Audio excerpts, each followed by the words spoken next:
자, 오늘은요 13번째 빌립보서 이제 13번째 시간입니다. 새롭게 발견하는 기쁨이라는 제목으로 오늘 말씀을 증거하겠습니다. 우리가 지난주에도요 주 안에서 항상 기뻐하라 라면서 기쁨에 대해서 살펴봤는데, 오늘도 기쁨이라는 단어가 나옵니다. 우리가 이제 빌립보서 이제 거의 마지막 부분에 왔는데, 이 빌립보서에서는 이 기쁨이라는 주제가 굉장히 강조가 되고 있는 것을 우리가 살펴보고 있습니다. 이 빌립보서가 4장밖에 안 되는 짧은 편지임에도 불구하고 이 짧은 편지 안에 기쁨, 기뻐하다라는 말이 무려 16번이나 나오고 있습니다. 그렇게 많이 나온다는 것은 그만큼 강조를 하고 있는 것이고 그만큼 중요하다는 뜻이겠지요. 자, 오늘 말씀도 그렇습니다. 오늘 10절 말씀에도 보면은 바울은 이렇게 고백을 합니다. 내가 주 안에서 크게 기뻐한다, 이렇게 말씀이 시작되고 있죠. 자, 바울이 지금 현재 어떤 상황에서 이 편지를 쓰고 있었는지 다들 기억이 나실 겁니다. 바울이 복음을 전하다가 감옥에 잡혀 들어갔죠. 그래서 감옥에 들어간 상태에서 지금 이 편지를 쓰고 있다는 것을 제가 아마 첫 시간에 말씀을 드렸던 것 같습니다. 자, 감옥에 들어가서 이제 오늘 내일 하면서 죽을지 살지도 모르는 사람이 그냥 기뻐한다도 아니고 크게요. 원어로는 메갈로스라는 말을 쓰는데 메가, 아주 크게 기뻐한다고 오늘 그렇게 고백을 하고 있다는 것입니다. 자, 우리의 생각으로는 이해가 안 되죠. 아니, 감옥에 갇혀 있는 사람이 어떻게 그렇게 크게 기뻐할 수 있을까? 오늘 그 질문을 가지고 오늘 말씀을 한번 살펴보도록 하겠습니다.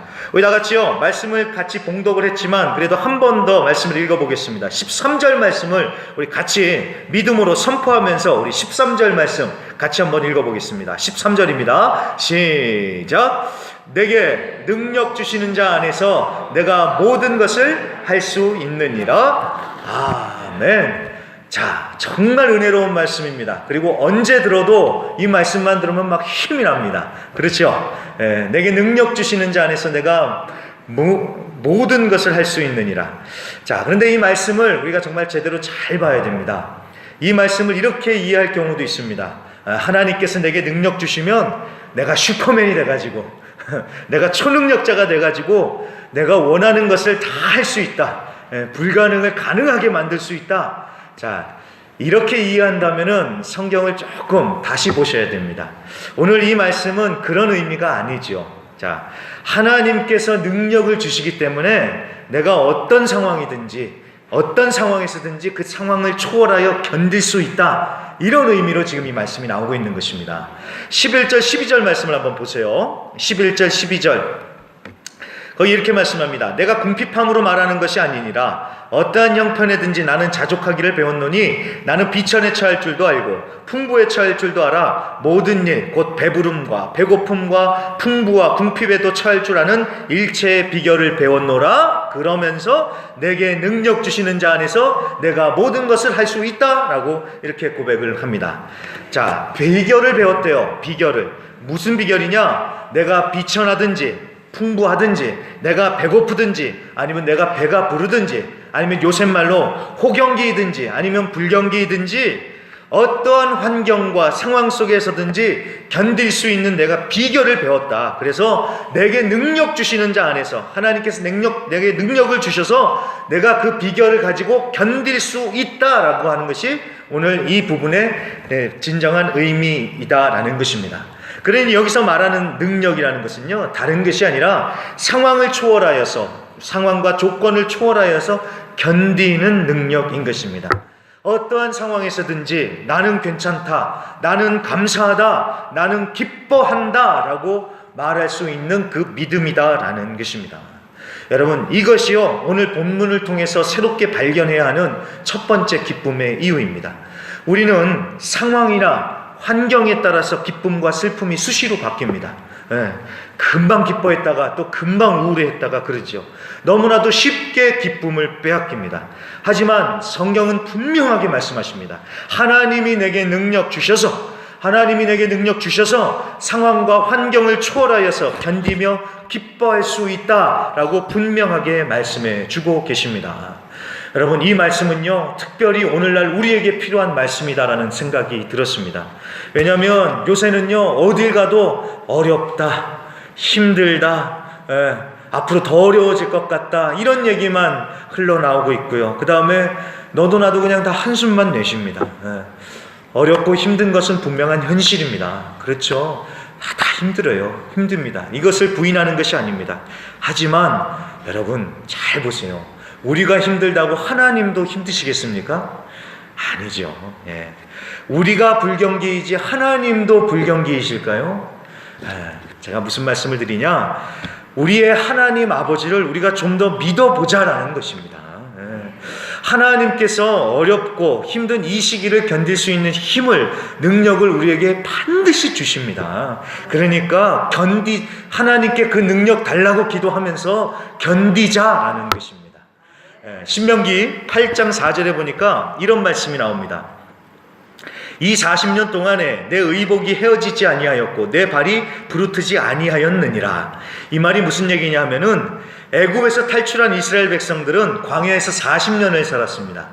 이 파라과이에는 이 데스펜사가 굉장히 많습니다. 근데 여러분, 팔레스타인에 있는 그 광야에 데스펜사라는 게 있을까요? 없을까요? 데스펜사는커녕 키오스코도 없을걸요.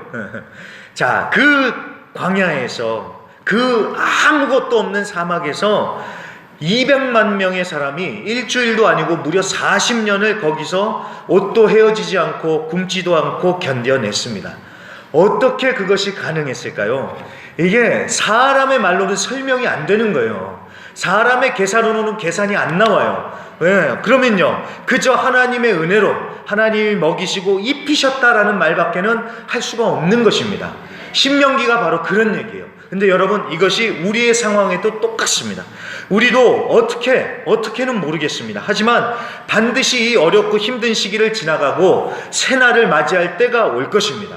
그때 딱 뒤돌아보면은 지난 어려운 시간을 어떻게 지나왔는지 말로는 설명을 못해요. 그저 하나님의 은혜로, 주님의 은혜로 견뎠다고 말할 날이 반드시 온다라는 것입니다.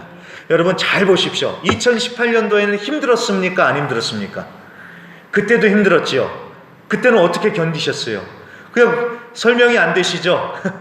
정말 그때도 힘들었는데 어떻게 주님의 은혜로 견뎌서 2019년까지 왔습니다. 2019년도 보십시오. 이제 2019년도도 거의 끝나갑니다. 우리는 2020년 1월 1일에 분명히 똑같이 얘기할 것입니다. 작년에는 더 힘들었는데 또 어떻게 주님의 은혜로 우리가 견디고 여기까지 왔다고. 맞습니다. 어렵다고 낙심할 것이 아니라 모든 것을 견디게 하는 능력을 주시는 그 하나님을 바라보면서 우리가 기쁨을 누리자라는 것입니다. 그런데 여기서요, 그러기 위해서 반드시 배워야 하는 것이 한 가지가 있습니다. 그게 뭐냐면 11절에 나오는 이 자족입니다. 자족. 이 자족이라는 것이 무엇입니까? 스스로 넉넉함을 느끼는 것, 환경에 지배받지 않고 자신의 내면의 자원으로 만족하는 것, 이것이 바로 자족입니다. 자족이요. 우리가 자족을 배워야 한다는 것입니다. 여러분, 사람에게는 누구나 욕심이 있습니다. 그리고 그 욕심 때문에 망하지요.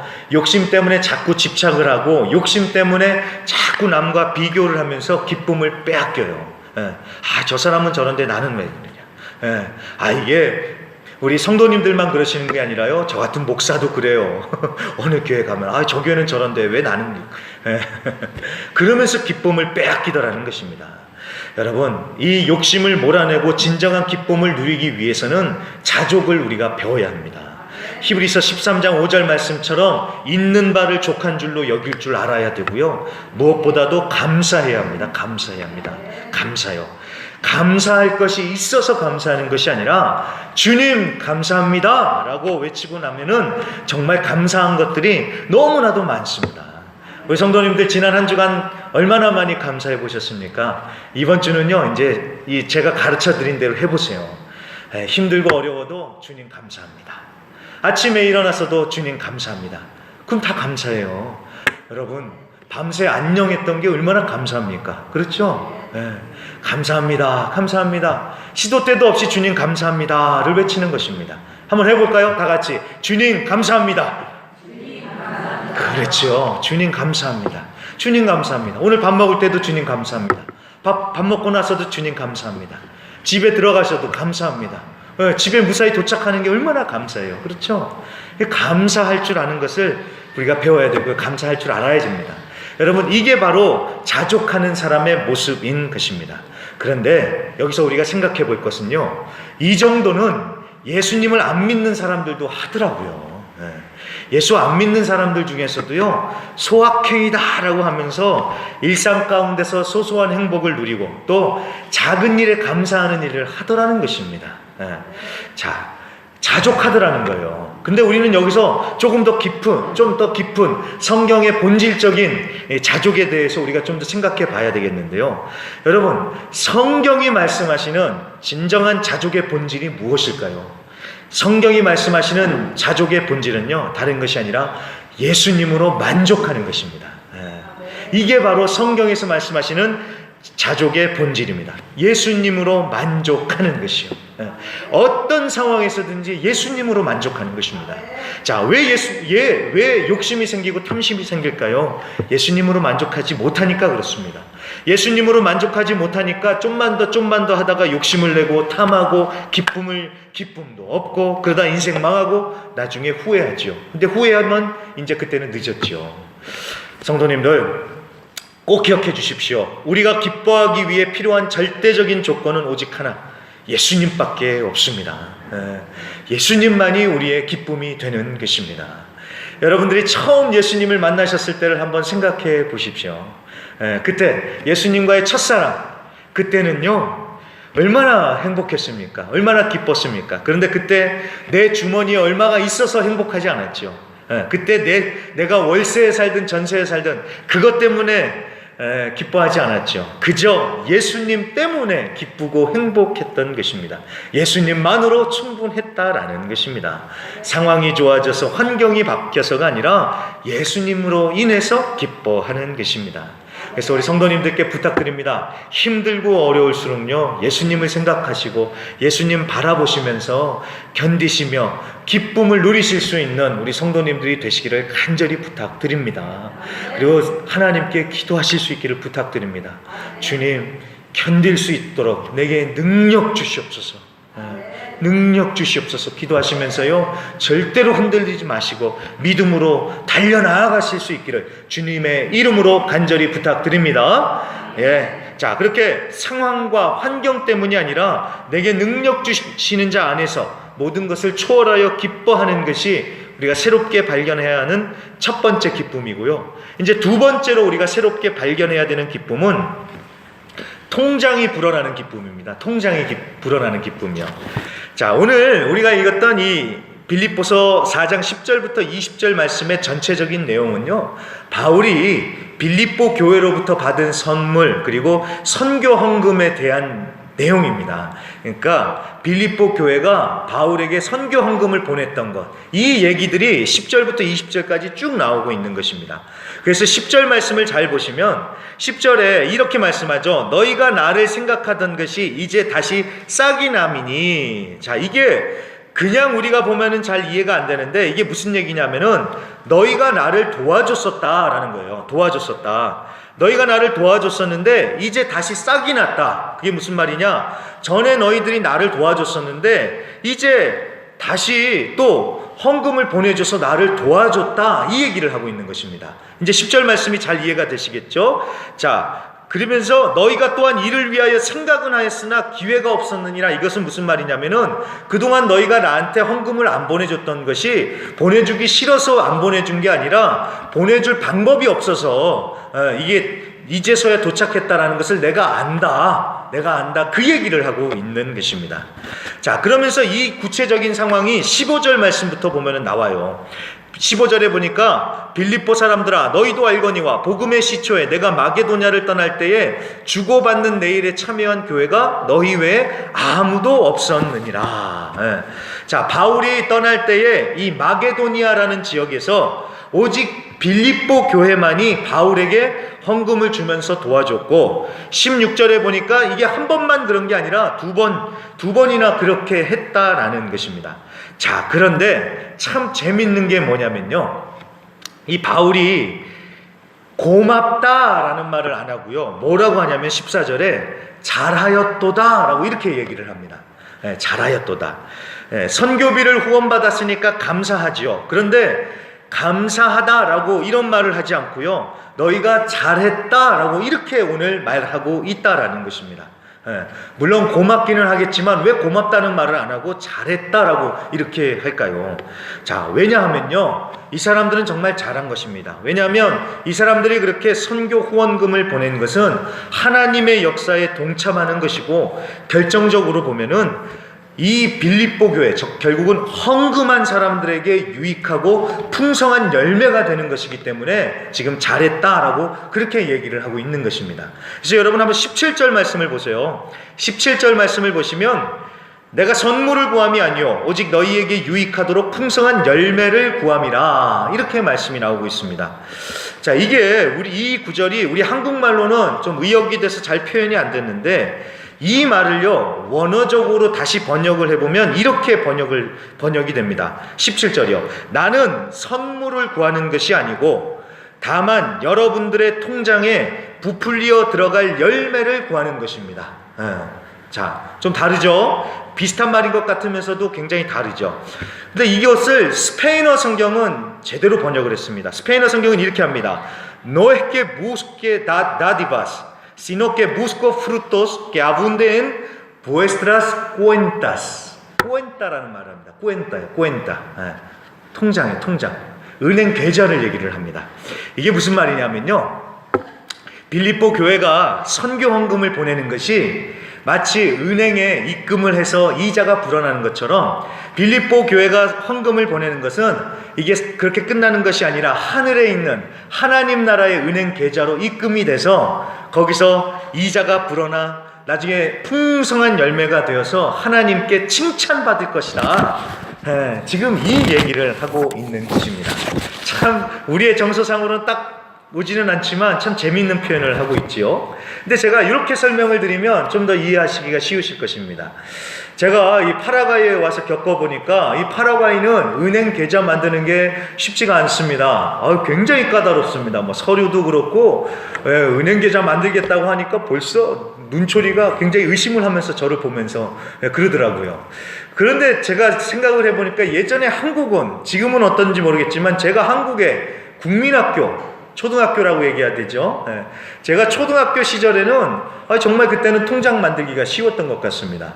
저희 동네에 새마을 금고가 딱 생기면서요, 초등학교 학생들도 이제 통장을 만들어주는 겁니다. 그래서 제가 난생 처음으로 그때 제 이름으로 된 통장을 갖게 됐습니다. 근데 초등학생이 뭐 저금을 해봤자 뭐 얼마나 하겠습니까? 그냥 10원짜리도 갖고 가고 100원짜리, 어떨 때는 거금 1000원짜리 한 장을 딱 갖고 가서 저금도 하고 그랬는데요. 그렇게 딱 갖다 내면은 그 은행에 있는 그 누나가 딱 돈을 받아서 그 통장에 이렇게 손으로 다 적죠. 손으로 몇 월 며칠 얼마, 그리고 나서 은행 도장을 탁 찍어줍니다. 그러면 그게 한 줄, 두 줄, 세 줄, 네 줄, 그러면 통장이 이게 채워지는 것을 보는데 그 어린 마음에요, 그걸 보는 게 너무나도 기뻤던 거예요. 그런데 그것보다 더 기쁜 일이 또 1년에 한 번씩 있었습니다. 언제냐? 통장을 딱 갖다 줬는데 이자가 붙어가지고 얼마라고 나올 때요. 그 뭐 얼마 몇백 원밖에 이자가 안 붙었지만 그래도 그 어린 마음에 공돈이 생긴 것 같아가지고 이자가 불어난 것 때문에 너무 기뻐하고 막 큰 기쁨이 되더라는 것입니다. 여러분들도 그 기쁨을 이해를 하시겠죠? 공감을 하시겠죠? 자, 오늘 17절에 나오는 이 말씀이 바로 그런 의미입니다. 빌립보 교회가 선교헌금을 보내는 것이 하늘의 은행 계좌 꾸엔따로 입금이 되어서 이자가 불어나듯이 풍성한 열매로 불어나 하나님께 칭찬을 받을 것이다. 그러니까 봐라, 너희들의 하늘 통장이 불어나고 있으니까 이게 얼마나 기쁜 일이냐. 그러면서 18절, 이것이 하나님을 기쁘시게 하는 향기로운 제물이다 라고 이렇게 말하면서 잘했다 라고 칭찬을 하고 있는 것입니다. 자, 여러분, 선교 헌금을 보냈다는 것은요, 이게 바울만 좋은 것이 아닙니다. 이것이 하나님께 기쁨이 되는 것이고요, 결국은 사실은 이게 빌립보 교인들에게 정말 큰 기쁨이 되는 것입니다. 여러분, 봉사도 그렇지 않습니까? 교회에서 봉사를 하면 누가 제일 기쁘고 제일 은혜를 많이 받을까요? 목사가 제일 은혜를 많이 받을까요? 장로님이 은혜를 많이 받을까요? 저는 당연히 은혜를 받습니다만 여러분, 봉사하는 사람이 제일 큰 은혜를 받는 것입니다. 와서 물론 몸이 힘들고요, 또 교회 일 하다 보면은 내 돈이 들어가요. 그렇습니까? 안 그렇습니까? 그렇죠. 내 주머니에서 내 돈 들어갈 때 많고 대부분 내 돈 들어가요. 그리고 또 내 시간 또 와서 써야 돼요. 그런데 하고 나면은 누가 가장 좋습니까? 내가 제일 좋고 내가 제일 기뻐요. 내가 제일 많이 은혜 받는 것입니다. 봉사한 사람, 섬긴 사람이 제일 은혜 많이 받는 것입니다. 지금 그 얘기입니다. 빌립보 교회가 헌금을 많이 보내서 바울도 기쁘지만 하나님도 기뻐하시지만 제일 큰 은혜를 받고 제일 큰 기쁨을 누리는 사람은 누구냐? 바로 이 빌립보 교회다라는 것입니다. 자, 그런데 우리가 여기서 분명히 알아야 될 것은요, 이 빌립보 교회가 사정이 넉넉해서 도와준 것이 아니라는 사실입니다. 이 고린도 후서 8장 1절부터 3절까지의 말씀에 보면은 당시에 이 빌립보 교회가 얼마나 힘들었는지 딱 내용이 나옵니다. 핍박과 가난에 처해 있었다라고 그렇게 말씀을 하거든요. 그러니까 내 코가 석자다라는 말을 우리가 쓰지요. 그것처럼 빌립보 교회가 그런 말을 할 수 있는 상황이었습니다. 외부로부터 핍박을 받고 있었죠. 그 다음에 교회가 경제적으로 막 힘든 상황이었습니다. 그러니까 도움을 받아야지 도움을 줄 형편은 못 됐다는 것입니다. 자, 그럼에도 불구하고 이 빌립보 교회는 기꺼이 선교 헌금을 모아서 바울에게 보내주면서 주님의 사역에 동참했던 것입니다. 그래서 이것이 하나님께 기쁨이 되고 빌립보 교회 사람들에게도 기쁨이 되며, 이런 빌립보 교회에게 하나님께서 오늘 19절에 뭐라고 하십니까? 그 풍성한 대로 너희 모든 쓸 것을 채워주시겠다라고 그렇게 약속해 주고 계시는 것입니다. 여러분, 사도행전 20장 35절에 보니까요, 주는 것이 받는 것보다 복이 있다라고 그렇게 말씀을 하세요. 성경은 주는 게 복이라고 말씀하세요. 그런데 우리는 반대로 생각할 때가 많죠. 받고 또 받아서 집에 쌓아놔야지 그걸 복이라고 생각할 때가 많습니다. 근데 여러분, 성경은 그렇게 말씀하지 않습니다. 주는 자가 복된 것이고 주는 자가 나누는 기쁨을 누리는 것이고 줄 아는 자에게 하나님께서 더 많은 것을 주시고 맡기는 법입니다. 이해가 되십니까? 그래서 우리가 주는 법을 배우고 나눠주는 정말 이 복을 누리는 자들이 되어야겠습니다. 오늘 주보 광고에도 나갔지만요, 이번 주에 제가 우리 야순시온에 있는 파라과이 하나님의 성회를 제가 방문을 했습니다. 우리 교단의 대표로서 제가 가서 방문을 했는데요, 뭐 특별한 얘기가 있다기보다는 제가 정보를 들었습니다. 거기서 성경을 무료로 기증을 해준다 라는 제가 이런 정보를 듣고 제가 공문을 만들어 가지고 찾아갔습니다. 우리도 성경책 달라고. 저는요, 저의 지론은 이겁니다. 우리 지교회들한테 성경을 사줄 돈은 없지만 성경을 구하기 위해서 세상 끝까지라도 갈 수 있다. 그게 제 지론이래 가지고요. 그래서 찾아가서 21상자를 받아왔습니다. 성경책 21상자를요. 근데 와서 보니까요, 이 성경책이 그냥 보통 성경책이 아닙니다. 이게 성경 공부용이라서요, 막 이만큼 두꺼워요. 그래서 제가 나중에 가격을 찾아보니까 이게 아마존 같은데 미국에서 보니까 이게 한 40-50불 하는 거더라고요, 한 권에. 근데 그것을 21상자 250권 정도를 받아왔거든요. 어마어마한 금액이죠. 참 감사했습니다. 이제 화요일 날 가서 이제 우리 지교회 목사님들한테 나눠줄 텐데, 그걸 받으면서요, 얼마나 감사했는지 모릅니다. 그런데 한편으로는 제가 돌아오면서 그런 생각이 들었습니다. 언제까지 받기만 해야 될까? 자, 그 성경들은요, 미국의 어느 선교단체가 파라과이 하나님의 성회를 통해서 배부를 하는 것입니다. 그런데 잘 보세요. 그 미국 사람들은 주고 또 줘요. 그렇죠? 그런데 이 파라과이뿐만이 아니라 이 남미는 어떻습니까? 받고 또 받기만 합니다. 그렇죠? 잘 보세요. 그렇습니까? 안 그렇습니까? 그렇죠? 저 사람들은 주고 또 주는데 이쪽은 받기만 해요. 예. 우리는 가난하니까, 우리는 어려우니까 라면서 받고 그렇게 받는 것을 당연히 여기더라는 것입니다. 근데 성경은 뭐라고 말씀하세요? 받는 것보다 주는 것이 복되고, 주는 사람이 더 기쁨을 누리고, 주는 사람에게 하나님께서 더 주신다고 말씀하지 않습니까?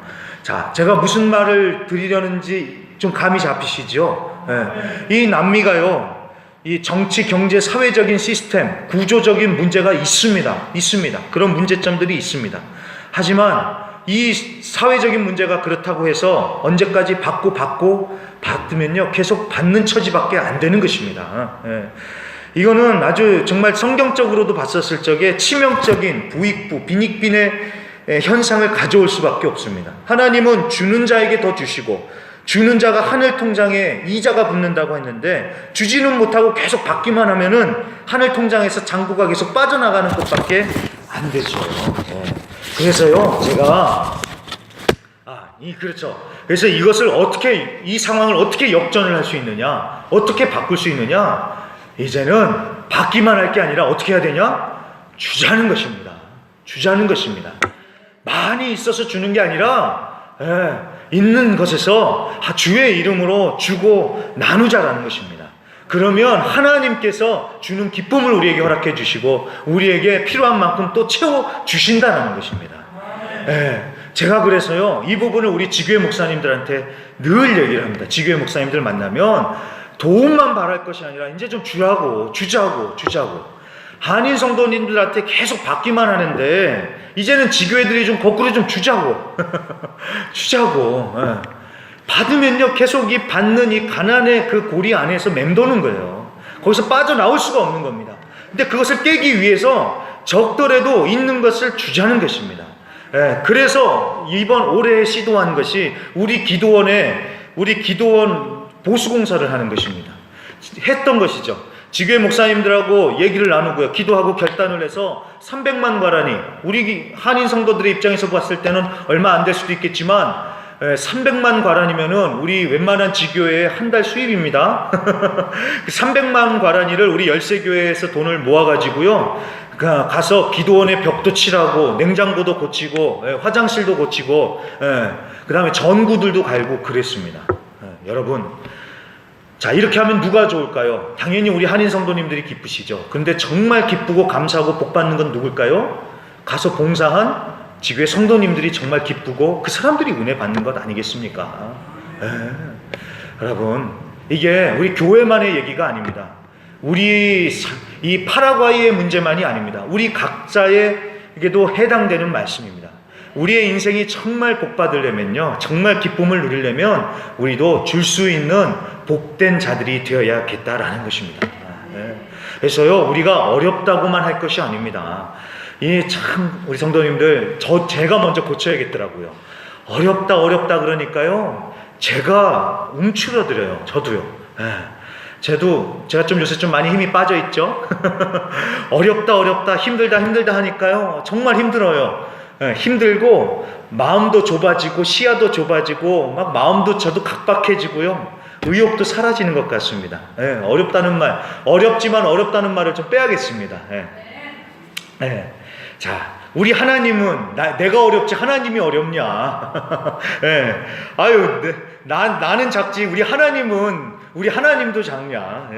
그러니까 주가 하시리라라는 그 믿음을 가지고 좀 우리가 어깨를 펴고요. 그리고 주님 믿고 우리가 나누는 복된 인생이 되어야겠습니다. 그래서 적지만 주의 이름으로 주고 나누면 하나님께서 더 큰 복으로 갚아주시고, 무엇보다도 주는 내가 기쁘지 않습니까?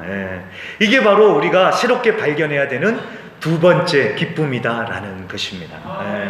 어렵고 힘들어도요, 있는 것에서 나누고 함께 할 적에 정말 기쁨을 누리고 하나님께서 주시는 놀라운 복이 있다라는 것입니다. 이럴 때 하늘나라에 우리의 통장에 이자가 불어나는 그런 놀라운 기쁨이 있다는 사실을 여러분 꼭 기억하시면서 어렵고 힘든 시기 오늘 말씀을 붙드시고 정말로 담대하게 견디시고 이겨내실 수 있는 우리 성도님들이 되시기를 주님의 이름으로 간절히 부탁드립니다. 네.